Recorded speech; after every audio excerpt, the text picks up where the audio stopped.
వెంకటాపురం గ్రామంలో నారాయణఖేడ్ మండల్లో ప్రమాదవశాత్తు సీలింగ్లోని ఒక పోర్షన్లో ఉన్న పెచ్చులు కొన్ని కింద ఊడిపడి కొంతమంది పిల్లలకు గాయాలవ్వడం జరిగింది.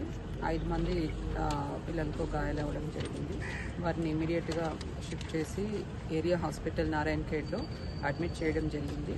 వచ్చిన వెంటనే పిల్లలందరికీ కూడా డాక్టర్స్ ఇమీడియట్గా ట్రీట్మెంట్ అందించడం జరిగింది. సో వారందరినీ కూడా వచ్చి ఇప్పుడు కలవడం జరిగింది.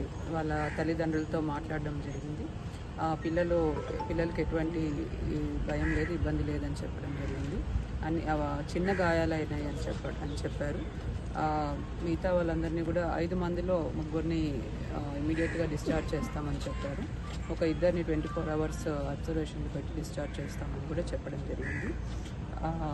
ఈ సంఘటన మీద కూడా ఎంక్వైరీ చేయడం ఆర్డర్ చేయడం జరిగింది. బాధ్యులైన వాళ్ళందరి మీద కూడా కఠిన చర్యలు తీసుకోవడం జరుగుతుంది. Thank you.